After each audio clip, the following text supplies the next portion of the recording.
আসসালামু আলাইকুম ভিউয়ার্স, আরিফ আহমেদ 123 চ্যানেলের পক্ষ থেকে আপনাদেরকে আন্তরিক শুভেচ্ছা ও অভিনন্দন। আজকে মনের ভিতরে খুব কষ্ট লাগতেছে, কষ্টটা আপনাদের সাথে শেয়ার করার জন্য ভিডিওতে আসলাম। তো কষ্টটা হচ্ছে আমার যে রাজাহাঁস, একটি রাজাহাঁস এই দেখেন এখানে 12টি ডিম পারছিল। তো হঠাৎ করে আজকে ঘরের ভিতরে এসে দেখি যে 2টা ডিম কিসে যেন ভেঙে ফেলছে। দেখেন কত বড় বড় ডিমগুলো ছিল, 2টা ডিম কিসের জন্য ভেঙে ফেলছে। আর এই জায়গায় আছে 10টা ডিম। তো ডিমগুলোকে আমরা একটা পাত্রের মধ্যে তুলে রাখতেছি। 2 3 4 5 6 7 8 9, এই হচ্ছে 10। আর এই যে দুটাকে নিয়ে হচ্ছে 12টা। তো এই জায়গায় ডিমগুলো ভাঙছে যেহেতু, তো সেই জন্য এই খড়গুলোকে একটু পাল্টে দিতে হবে, না হলে যে ডিমগুলো ভাঙছে এগুলো বন্ধ করবে।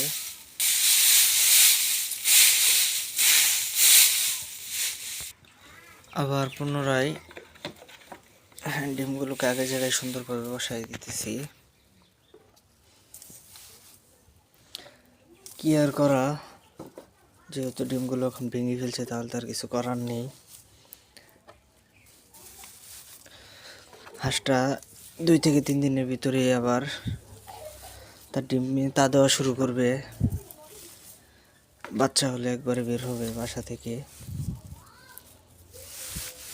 এক একটা ডিম দেখতে পাচ্ছেন মাশাআল্লাহ কত বড়।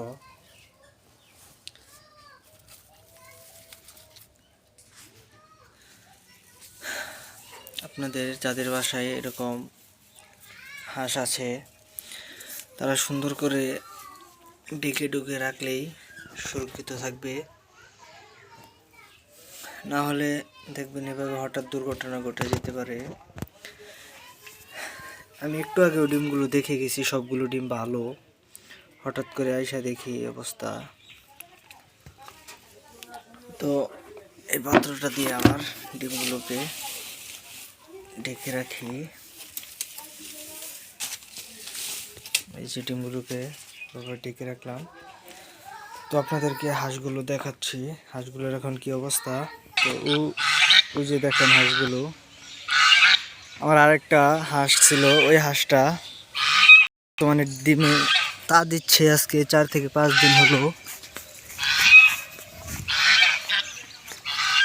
এই হাঁসের যে জোড়াটা ওইটা ডিমে তা দিচ্ছে, এটা নতুন হাঁস। আর এই যে হাঁসগুলোর ডিম ভেঙে ফেলছে কিসে যেন। এখন বাইরে 3টা ঘুরতেছে, আরেকটা ডিমে তা দিচ্ছে। ওই যে পাক যে বড় করে রাখছিল ওইটা হলো মাদি হাঁস।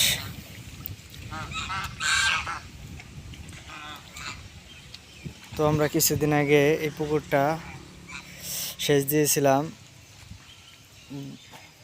মূলত সেচ দেওয়ার কারণ হলো মাছ নয়, কারণ এখানে অনেক শামুক ছিল, হাঁসের অনেক খাবার ছিল। ওই খাবারগুলো হাঁসে খেয়ে শেষ করেছে দেখতে পাচ্ছেন। এখন বর্তমানে আমাদের এদিক দিয়ে খেতে হাল চাষ করা হচ্ছে। তো এখন সব হাঁস বন্দি পড়ে যাবে, তাই পুকুরটাকে আমরা নেট দিয়ে বেড়া দিয়ে এখানে আবার হাঁস রাখা শুরু করব। তো সবাই ভালো থাকবেন, সুস্থ থাকবেন, আমার জন্য দোয়া করবেন। আসসালামু আলাইকুম।